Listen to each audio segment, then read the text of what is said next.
This episode of Super Pulp Science is brought to you by Complex Games, who made Warhammer Drop Assault. You can find it on your app store.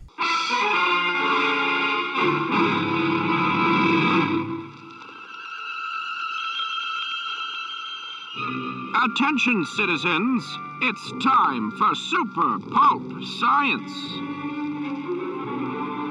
All right, welcome to Super Pulp Science, where genre is made. I am Justin Curry, taking over for GMB Kamichuk this morning because he has selfishly left us to go hang out with his family in Phoenix, and we don't miss him at all. I'm here with Jonas Van Niekirk and Will Little. I'm Jonas. I'm Will. These guys, I used to work with these guys back at Complex Games, where they still light things on fire today. So thought I'd bring them on the show, and we'd talk about the artwork of video games and all kinds of stuff like that. So I thought we'd start with kind of your training, like what was your foundation and how that led into video games. I would also say me and Will are both artists at the studio. Like in the video game industry, there's programmers and whatnot else. I'm the art director there, and Will, you're, I guess, 3D art 3D director. Does he sort of takes care of all of the look of all of our 3D models. It's a huge pipeline to make a video game. Yeah. And ours is small in comparison to what the AAA studios are. Yeah. Mm-hmm. You guys ever watch those like documentaries like what was it, Indie Game the movie, where it's just two guys in a garage and long for that? Yeah, that was made here, right? So yeah, that's right. Yeah. It's an awesome movie. You get the highs and lows of game development, and then sometimes it pans out, sometimes it doesn't, and you kind of there's all sorts of different possibilities with that, but yeah, it's good. I thought it was very similar to like how book publishing works a little bit, like whereas you're just working on something for months, like maybe even like a year or two at a time, with like very little like income or feedback or showing it to anybody, and then it's out in the world, and it's kind of all that work is. Yeah, I think the industry is changing a little bit with that. There's a lot like with Kickstarter and things like that. Green it's lighting sort of on trying to Steam. flip is this idea something people like? So you put something out really early, like here's some sketches, here's a little animation, and if you get some bites, like there's a lot of hits that feel it out, people sharing it, then all of a sudden you're like, well, maybe there's something here that we can kind of move further with. And then getting like those people in the feedback loop too. So it's like, hey, I like this about your game. I'd like to see more of that. And then, having some of the, which the industry never used to be like that at all. It was always like, this is a big secret, top secret, till we get to the release date where... Can't that backfire as well, though? Like, if you show somebody an in-progress game and the concept isn't fully realized and everybody starts naysaying, you'll never follow through with that vision? Like, I imagine that must happen. Yeah, there's sort of tactful. What am I trying to say? Like strategic ways of going about it. Mm-hmm. I'm not necessarily an expert at that. But I mean, we're both artists, so it's not draw really stuff. like it's for marketing to figure out. Yeah. But I mean, that whole idea of giving people a taste early on and then getting them to kind of buy in while the game's being made is something that has been around for a few years now. But there's like, I don't know, there's so much to it, and like you say, maybe we just leave that to marketing and I like them get it. But yeah, going back originally, so Jonas, where did how did you learn how to draw for video games? In my basement. In your basement? And when I was little, I guess, I don't know. I've been drawing since I was a baby. Right out of the womb. And it's funny I say that because I have 3 kids now, and there's like my youngest is just over a year old, and I'm like shoving a marker in her hand, like put it on the page, stick it on there, and then she just sucks on it. Big blue Mr. Sketchmouth. So tasty, those Mr. Sketchmouth. Like I don't know, my parents sort of pushed me a little bit to do art, but really also music, and I ended up just not liking music and liking art. Continuing that sort of like nerd in the basement who doesn't want to go hang out with people. Yeah, I don't know. I can relate to that. Yeah. Totally. And I'm not like an introvert, but I would almost just prefer to be drawing than to be out doing stuff. So it was just something you always felt comfortable doing and just kind of kept it up and eventually started paying the bills. And then I went, finally once out of high school, I went to a place called Applied Multimedia Training Center, it was underneath the bus station in Winnipeg. This is before the college had a 3D program here. Mm-hmm. So sort of like the best thing you could get. They had like these weird Star Trek doors. So when you go in there, they're like these big glass, or maybe like, what's that Warp Gate movie? Or Stargate. Yeah. And as like a young teen or whatever, I was just like, this place seems so cool. But then, so the training there was pretty low key. We didn't get much out of it, but taught yourself a lot. Yeah, a lot of self-training, and sort of the big thing is like meeting a couple of other guys that I still to this day hang out with all the time. I got lucky, like there's a couple of good talented artists in the class, so I think that's an interesting point maybe just to touch on quickly. It's like, and because I have a kind of similar thing with college where maybe it wasn't ideal, as it wasn't perfect like I thought it might have been as far as what I was being taught, but the fact that you're working or you're learning with people who are interested in the same thing, there's such a a resource there that you can't get outside of school necessarily, like, unless you create some sort of user group or something. Found my people. Well, that's I found that too, like as small town kid, like I was one of the only artists, right? And then coming to school and in college, and I'm surrounded by people who want to do artwork for a living, was like, oh my god, like where have these people been? That's when you're in like high school and you're in the art class and there's like kids sharpening their pencils into knives and anything that they can do to just pass the time, and you're trying to like do something interesting with your drawing, it's not the same as having a few other kids around you who are interested in it as well. And then also like there's the whole like competitive aspect of it too, to a certain extent, where you see somebody who's like super talented and you're like, what the hell, how do they do that? I thought I was the best. Got my game. So that kind of opens you up to this world that's like, oh, I'm maybe not the best, and so I got to work at this and improve. Crash override. What was it? Mess with the best, die like the rest. Yeah. I'm sure a lot of our listeners, like as creatives, want to work in video games, right? That's always kind of a goal of a lot of young artists is I want to work in video games. How do I get into video games? Mm-hmm. So if you guys were going to go back and kind of do it all over again and get in and want to get into video games, how would you go about that, and what kind of advice do you have for young people who want to get into the video game industry? Make stuff. Yeah. Make stuff and get it out there and get people's eyes on it. That's build the portfolio. Yeah, build the portfolio. Good or bad, just and keep going. Yeah. Get people's eyes on it, and as best you can. I mean, online there's obviously lots of opportunity for people to share their stuff, and even with games and things like that, it's like there's a huge amount of eyes looking for stuff and content. So I think a big thing too is like repetition, and I always try to tell people like who are getting into like the 3D end of things,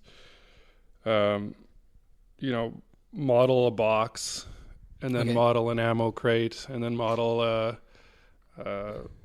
tool chest, and keep it simple and like keep working on that same thing over and over again until you get like some of those foundations a little bit stronger before trying to tackle like your first demon angel or whatever. Like, I mean, it's easy to say that now, but when I went into 3D in school, I was modeling my demon angels right away out of the gate. That's the first thing I want to do in 3D. Yeah.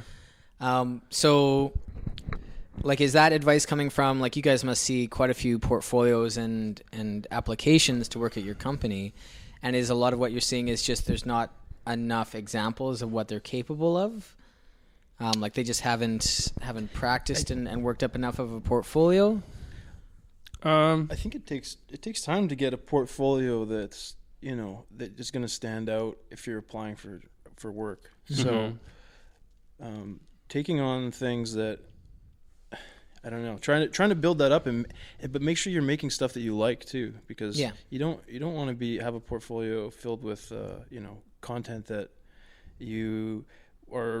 it's directed to just get a job. It's like you want to be able to make something that, hey, if I'm going to get a job out of this, I want to make sure that I'm interested in doing it and it's something I like. So if you're going to do it 8 hours a day, sometimes 12 hours a day, and when it gets crazy, make sure you like it. Yeah. Do you guys like it when people are a little more specialized, or when they're kind of a jack of all trades, like they can do a little bit of everything?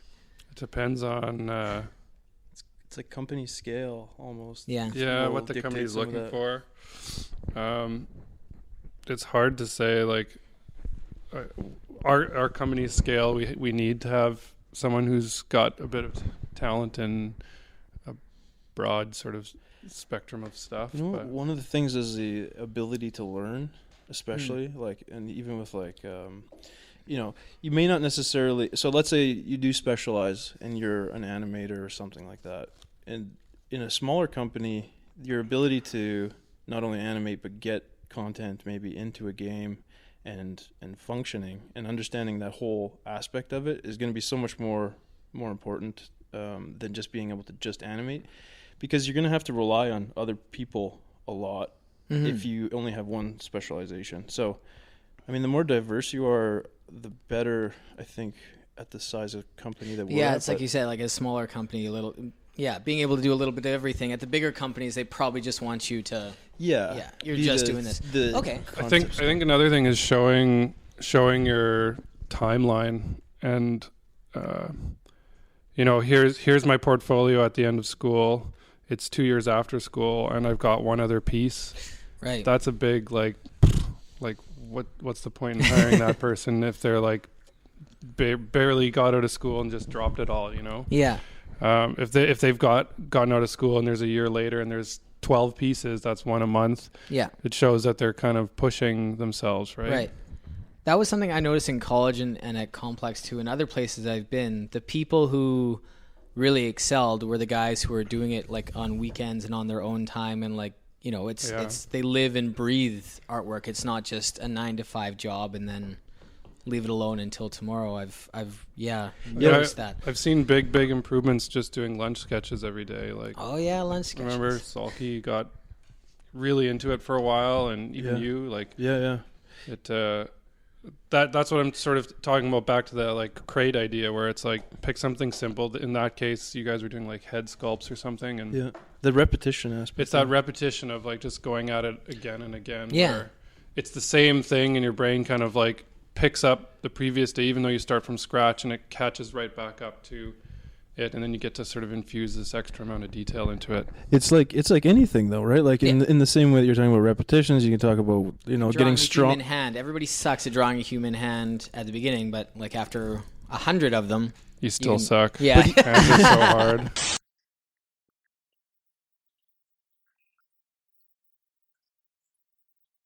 For a lot of people who've never really looked into the industry or been in the industry, I wanted to walk through from start to finish. Let's say we have a video game. It's about demon angels, and we have a new demon angel boss. From conception to concept art, from 3D to rigging to animating. I want you guys to kind of walk through what that process, how that pipeline looks briefly, just for people who have never had anything to do with video game development. It's just a pretty easy question, really. I mean, you got to come up with sort of the concept and the idea for what the game is going to be. We've got all that figured out. We've got that all that figured out. Like the foundation, the world, everything's done. We're talking about that one character asset. Let's say, sure, yeah. In terms of a video game, it's nice if you know what the character's purpose is in the game itself. Let's say that this demon's, we want a fireball kind of a situation where he shoots fire. often, if we're smart, we kind of create some game design ideas around that to begin with, and then wrap concept art over top of that. So let's say the world influences his design. Yeah, let's say he has a big chain sword that has a flame on it or something. That changes a lot of how he's going to behave in the game. Or we want a chain sword mechanic in this situation. Then that comes back to like the concepts stage where we can actually, even in that case, we sometimes white box something without even caring what the character looks like too much. Yeah, you get the functionality in there and it working, so you're really just making a makeshift chainsword to start off with and just get something in there and get it moving and functioning. So you make sure like the underlying mechanics will work in the game, and then you design over top of that. Ideally, it doesn't always happen that way, but we have done that in the past. Doing it that way, right? And then you kind of know like this guy's got a chainsword or he's got a big rocket pack on his backpack. Like once the game design kind of tells you what the character all is capable of, then modeling or drawing a character on top of that, you get better results because you really can play up to those strengths of the character in the game, right? Okay, so we've got that figured out. So then you start sketching out what he looks like. Yeah, it's a mixture of either sketching or like painting over top of really geometric shapes that you would have put together in Maya. The one thing to, I guess, consider is maybe the fact that when you're using 3D, it can be used in a bunch of different ways. Like you could spend a whole bunch of time on a character and make it perfectly detailed and have it as the final heroic character. But you can also use 3D to concept. So you could, like Jonas is saying, you can take primitives, kind of mash them together, find the forms and the shapes you're looking for, and then just go 2D on top of that. Yeah, that seems like a smart way to work. Yeah. And like as a 3D, like your 3D lead director at Complex, do you like getting concept art from a 2D artist, or do you like being able to just go to town? Personally, I like concept. I love it when I get the concept and it's nice because there's an iteration process that's like huge in game development where you gotta play and you gotta test and you gotta see how it looks and then you gotta say, okay, well, you gotta assess what you did and then go back and change it, or you like it and it stays, whatever. So when I have a piece of concept art, what that allows me to do is step back and say, okay, well, here's the concept art that we sort of are using for baseline, and this is the 3D piece that came from that. So you kind of have this jump off point that you can always go back to and reference and say, okay, well, if you look here, and then this is sort of just it's our baseline for what the 3D is going to be. So I think it's important to have a nice clean concept. We also talk about comic conventions and trade shows a lot on this show. And Will, you've started dabbling at Comic-Cons, and Jonas, you have a long checkered past of trade shows and Comic-Cons. Yes, can you tell us about $50 shirts? It's very direct. My dad used to own, or he ran a company that made puzzles, and he printed on these are like wooden puzzles for kids, and he screen printed. Yeah, he developed this weird pipeline where he screen printed onto boards and then had a jigsaw that chopped them all up. Whoa. And he sold them at conventions a little bit as well. And so this giant, I don't know if you guys have seen a screen printing machine before, but it kind of looks like a giant metal octopus, these big arms sticking out of it. And so I always called it an octopus since I was a child, and it was just sitting in our basement. And sort of one day, as I was growing up, decided I'm going to start using this thing. And so I learned how to use it with some buddies of mine, and a lot of black ink later. We kind of started making shirts, and then we started trying to sell them at Comic-Cons and like shows like Canada Day or whatever. You kind of go through. How long ago was this? Like what year was? Just out of high school, maybe a little after high school.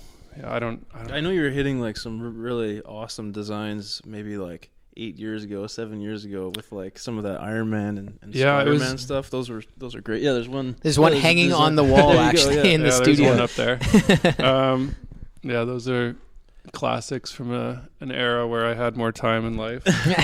It takes a lot of time to do screen printing and big chunk of time all at once. You need to like have a lot of cleanup and prep and whatnot. So yeah, for those of you who don't know, with screen printing, every color has this screen. It's screen printing, and you have to Ouija this screen. Ouija board. Yeah, squeegee board. The color through. And then if you're doing more than one color, you have to dry that in between the colors. So you have to do all the blacks and then dry it and then come back and then do the reds and then dry it and then do the whites. And yeah, it's and then every screen is different and they all have to be washed and cleaned. And it's interesting because like these designs were also for prints too, right? Yeah. And so I think that probably influenced a little bit of the style that you went with, right? Because you only had so many colors to... Yeah, well, now that I do prints, it's kind of all been influenced by that style of like 2, 3, 4 colors.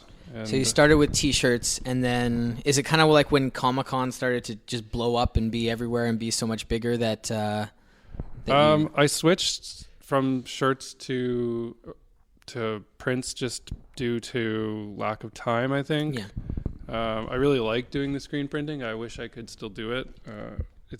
I have all the equipment in my basement, and it's one day my dream to go back to it. But and then your kids can work for you. Exactly. It's weird. My kids are growing up with this tool that's in the basement that is never being used. It's sort of this cyclical situation.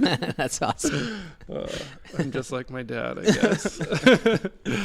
I am a Jedi, like my father before me.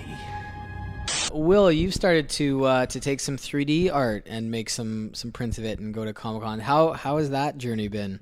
It's been great. Yeah. It's been fun to see how people react and how people are if they're into it or if they're not into it. It's nice to see, because obviously in the studio life you're getting feedback constantly, so iteration is huge, and so you get used to getting feedback from the same crew, same group of people constantly. Mm-hmm. But when you're at a convention, it's like the public, right? So it's really fun. Yeah, so that aspect of it is awesome. One other thing for me is that like it caps a year. Like, so what I've been doing for the last couple of years is C4 in Winnipeg here, and it's just kind of like a nice way to say this is what I've completed in a year, and it kind of like gives me sort of a bookend to this personal work that I've been doing over the year. Oh man, C4 is coming up. I gotta get my together. Yeah, exactly. Yeah. So it's like I have all these pieces that I've worked through like 3/4 of the way, and they're not necessarily print ready. And then the last month is me just like formatting and like getting all this stuff ready for print. Which I love though. Like if I didn't have those like big events to kind of light a fire under my butt, like so much work would go unfinished. Creative projects are just, I think they work better like that. Like I think when you have those deadlines and you have those like those milestones, you gotta perform for that time. So so having those in place are, I think, important. Yeah. I think when I started like working for myself, that was something in my mind. I was like, oh yeah, no deadlines. That's going to be so great. And I very quickly realized that's not a great, you never get anything done because everything just becomes endless. Yeah. You got to set those print deadlines. Yeah. You need those deadlines. They're important. And then you realize that. Yeah. I don't think everyone does. No, it's an important part to creative work, because it's like, well, you can keep working on stuff forever if you want to, and try to like refine it. But that's a good way to like fizzle, like get an exciting project and turn it into one you hate as well. Like when there's no end in sight and you're just going to be working on the same thing forever, like that's not fun either. It's true. It's true. I think it also keeps things fresh and enjoyable. So yeah, and it's also like a milestone thing too. So if it is a big project, you can say, okay, well, this is where we were at this many months ago, and now we can see with this version of it that we're this much further ahead. So we actually have sort of this, these markers again. So you can actually really tell that you've been improving the project or the Also, art piece or whatever. that really helps for the next project too. You can see how all those milestones worked and how that timeline works. So for the next time, you have a much better idea of what that timeline's going to be like. Yeah, and you can pencil it in too, right? Yeah. So you can say, okay, well, whatever it might be, if it's a print or a game or anything, you have a better idea of what sort of timeline you're going to be investing into this. Oh, I can't finish 8 games a year. Wow, Right. yeah. I just had a random thought I wanted to kind of tangent over, because we talk about print deadlines and prints and stuff like that. So at Comic-Cons, everybody gets their stuff printed usually at a large, like a print shop of some kind, and brings them. Some of my friends have been talking about getting their own printers. Jonas here has a large flatbed printer in his basement that he uses for his own print. So I wanted to hear how has that adventure been? Yeah. So what kind of printer is it to begin with? It's a Canon 4800, I think it's called. It's a 44-inch print bed, so and it has like 12 cartridges of ink. And it's huge, right? Yeah, it's crazy. Each cartridge, like I can fit, they're like a liter of ink in each one. Oh my goodness. Although you can buy like half sizes and large sizes. Is this something like a print shop would have? Like, is it that level? Yeah. Mm-hmm. I had to get something printed at Staples once. For whatever reason, my printer, I think I ran out of ink or something, and they have one that's like a model below what mine is. So, I kind of laughed at seeing it in there. But you know what? It's been really awesome. I started out by buying like a little HP 2-foot printer off Kijiji, and that sort of worked for quite a while for me. And we printed like on canvas with it, just like this larger one. But it eventually kind of broke, and that kind of was a big hit. So sort of like not being able to fix it. I took it to a print shop, and they're like, "Yeah, this is going to cost just as much to buy a new one." So then we basically were like, "Well, either we keep doing this, or we stop." And so we decided to just go big and buy a really expensive one from the States and smuggle it into Canada. Statute of limitations, hopefully. And it's really good. It's expensive to kind of flip the upfront cost, and it's expensive to manage your inks properly. Has it been quite the learning curve to work that thing? I mean, I have a long history of working with printing materials, like screen printing. I'm managing all my own ink purchases as well, and so that kind of idea transitioned pretty quickly for me. But buying paper, buying inks, and making sure that I'm selling it at a decent enough pace that I'm not just like sitting with inks drying up in my machine is important. But it's been great so far. I haven't had to repair it yet, and it's like 3 years old now, I think. Wow. So yeah, and you've been using it pretty constantly since. Sort of. Yeah. I mean, I only go to Calgary and Winnipeg, kind of, for Comic-Cons, so it's like sits there for months at a time without being turned on, and it's pretty good at. You push the power button and it sort of just starts chugging away. And literally, it's like shaking the jugs inside it, I think, because it sounds like that anyway, and it's like rocking itself. And we've never tried to. We've looked into printing like on the 12x18 papers and buying a printer for that, but it sounds like that's maybe just too much work when there's pretty cheap already. You're usually doing canvas generally, and yeah, with this I only print canvas. Actually, I've been doing watercolor paper as well. It nice. Looks really nice. Yeah. I didn't realize you could print canvas on like a flatbed like that until you started doing it. I thought that was really cool. Yeah, you've gotten a bunch of stuff from me before. I have, yeah. Hopefully that's worked out okay. It has, yeah. I still have one or two kicking around. I think probably Calgary this year we'll see the end of it. Yeah. So yeah, maybe let's talk about Calgary, all three of us will be going to that show, and that is a particularly big show for us. One, because it's just a big convention in general. It's 4 days. It's over 100,000 people go to that. But also because we can drive. So we tend to pack up everything, including kitchen sinks, and head to Calgary. So for myself this year, I'm going to be taking a vehicle, like a Jeep-esque vehicle with a U-Haul behind it, full of all my prints and Greg's prints, and will be shoved in there somewhere as well. And and so for you guys, what's that setup and we've built a bunch of like wooden structures to hold canvas on and show it off, because it's sort of, now that I own a printer, that's sort of one of the things that I try to sell. Really push the canvases because it's because I can, because I'm getting them at cost basically for myself, so it works out in that end that I can sell them cheaper. And we're taking a trailer that I own just randomly. Actually, last year my trailer broke 100 kilometers away from Calgary.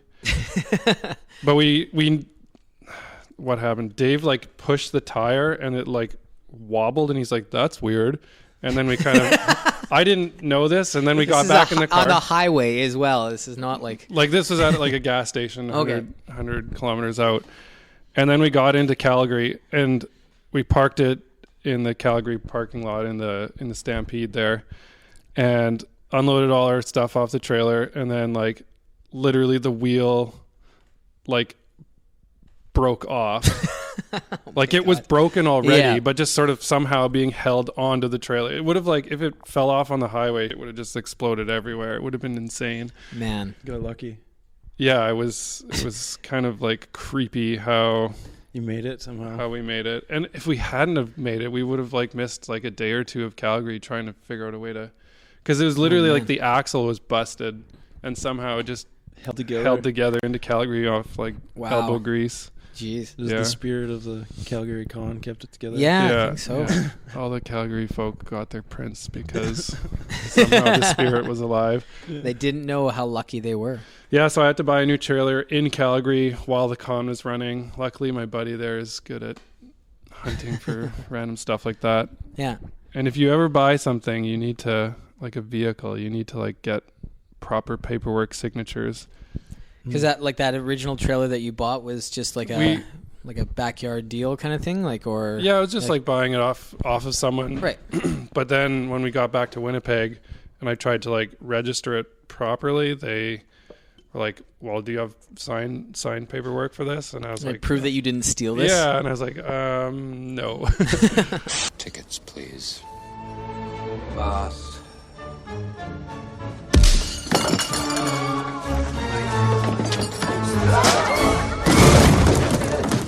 No ticket. Complex Games has been around for a while now. Like, back in the day, you guys were an incubator at U of M, right? As part of or even before that. Before that, yeah. Tell us the history of Complex Games. We were in this building?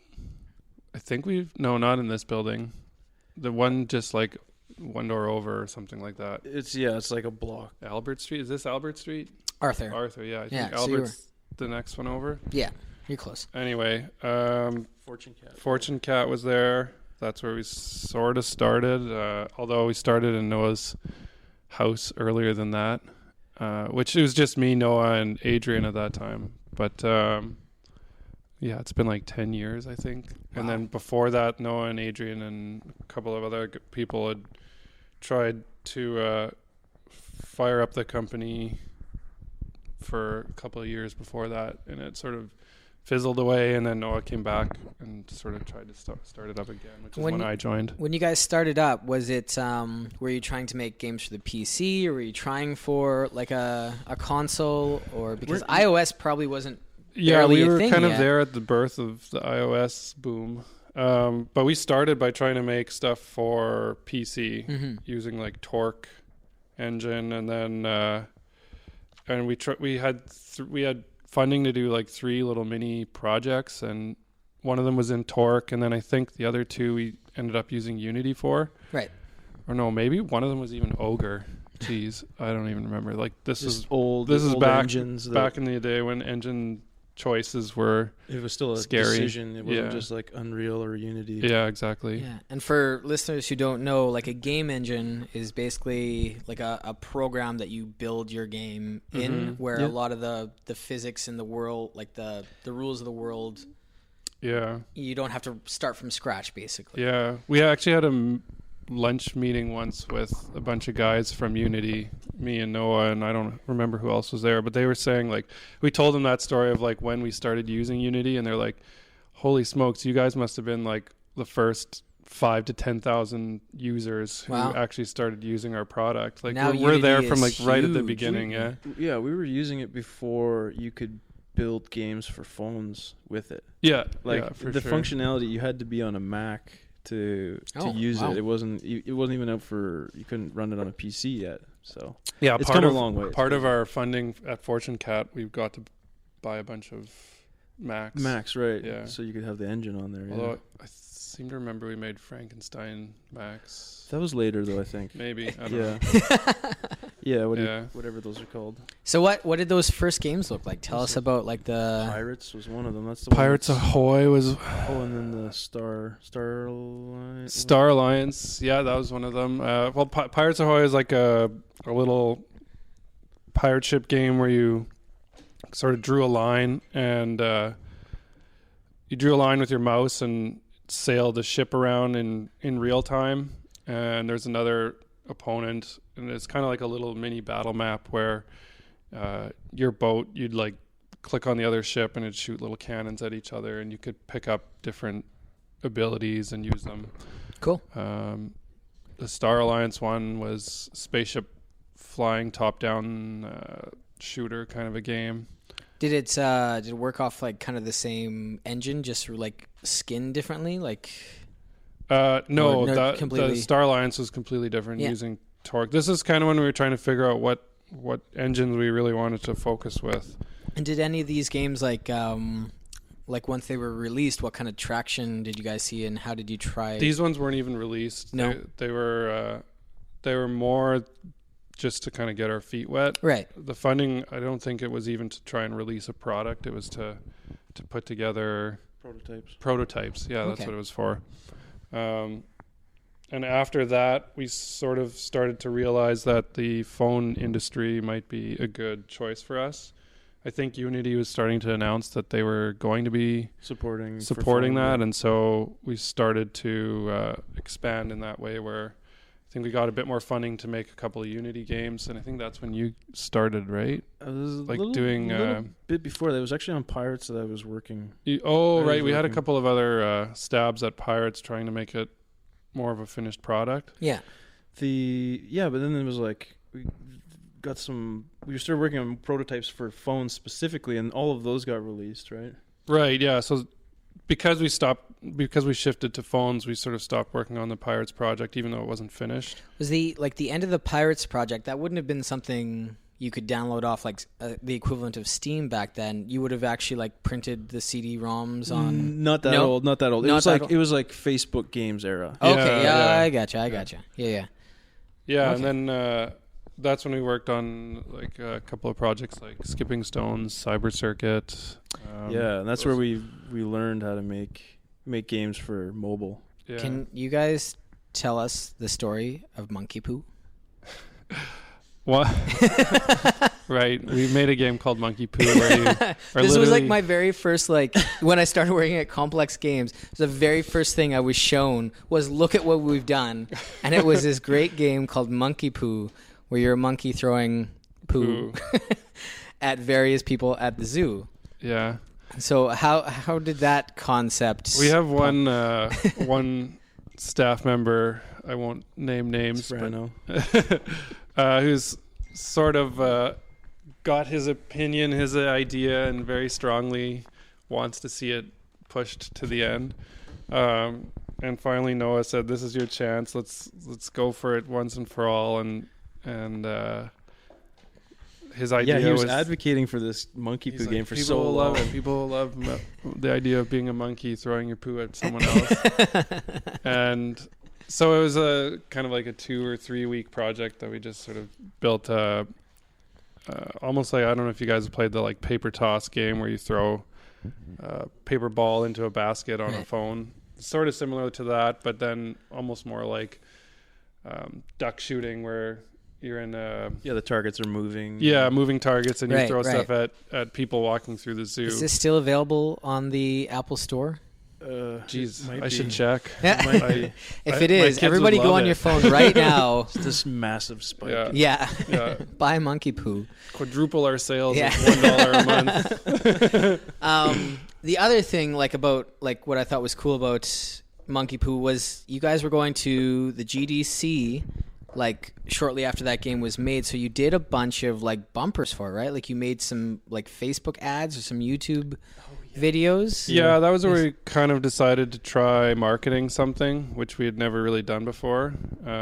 If you're ever making a video game, good God, the marketing aspect of it is, especially if you're just an indie, you need to be thinking about how to market your game even before you make it. Because there's so much going on there that is really daunting and scary, and it's hard to get eyes on your product. That's for sure. So anyway, we just made some bumper animations. Which did you work on those or? I did not. No, I think they were finished shortly before I joined. So I just remember being sat down and watching them all. They were anything but good for sure. They were fantastic. I think Kevin worked on those. Did you as well? That was all him. Okay. I don't want to wash your hands clean of that. I did a lot of I think most of the 2D work for that game. I think I made some videos as well. Oh, I did for sure. So yeah, if the game's not on the Game Store, if you go on YouTube and search Monkey Poo, I believe those videos are still live because I'm pretty sure I've shown them to people since. So yeah, around that same era of Monkey Poo, what else were we working on? Do you remember? It doesn't matter after Monkey Poo, really. That's all we need. Take your stinking paws off me, you damn dirty ape! I feel like our Battle Bears Royale was Bears Royale was sort of. That's a big part of our company's history because that's big client, right? All the prior to Battle Bears, what was client work like? Some smaller stuff, I think. Yeah. Simfish Farmer we did. But yeah, Battle Bears, we were sort of hired to port it to Facebook, which was a little bit of a step out of doing stuff for the iPhones, but we took it from phones to Facebook, I thought, or the other way around. So they gave you a finished game, and you kind of had to tear it apart and put it back together so it worked on a different platform. I think that's what Frano was doing originally, right? Yeah. And then after that was successful on whatever platform it was on, we got another contract with them to do a full kind of game on the phones, which... And that was start to finish. And that one was really successful. Yeah. Which gave us kind of a big break to start hunting for other projects with large companies because we had some numbers behind that game. Yeah, I remember too because Complex just had to concentrate on making the game great, and then they were in, the client was in charge of a lot of the marketing. And I remember kind of overhearing what kind of marketing campaign they were doing, and that's when I realized how much that marketing push matters with a title. It was nuts, the effort that has to be put into that part. Yeah, that was a super fun game to work on because they weren't super strict with what characters could do. They were pretty open to some new ideas of weapons and attacks and abilities and stuff like that. It's like a FP. Not FPS. Was it FPS? Yeah, it's an FPS, third person FPS. Third person, yeah. And that was Battle Bears Royale? Yeah. Battle Bears Royale. Since then, it's been worked on by other companies and stuff. Right. But and then that led us into we did an app for a game for Guns and Ammo magazine. That was super. I remember that. I worked on the interface of that one. Probably. Yeah. Yeah, and we then there's we did some stuff with Ninja Turtles, DuckTales, a little bit of stuff for Square Enix. Yeah, Mattel with the Creo stuff. Yeah, that was fun. So Battle Bear is an example of a really good client. Can you guys, without naming any names, tell us a a story of a client that wasn't a pleasure to work with? Geez, I don't. I mean, it's what. Okay, so on one end of the spectrum, like I was saying about Battle Bears, where they're open to our ideas and things.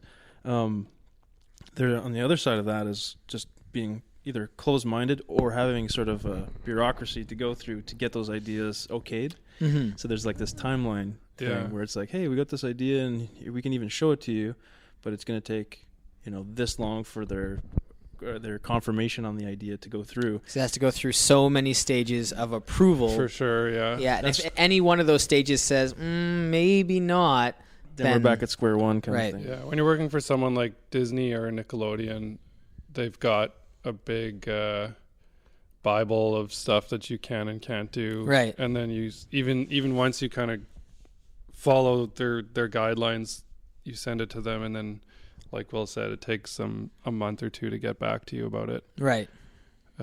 Which can kind of screw up your timelines pretty heavily. Mm-hmm. But you learn to work with it, I guess. Yeah, you can manage it, especially once you kind of understand what their timelines will be. You can kind of start to bring that into the production cycle and say, okay, well, let's front load the creative decisions early and design decisions early and get as much questions answered as possible right off the bat. You've learned to work around to learn how to handle that. Yeah, working with Games Workshop's been really nice. The Warhammer guys. Yeah, we did a phone game called Drop Assault for them, and it kind of like hit our stride in learning how to like work with larger companies.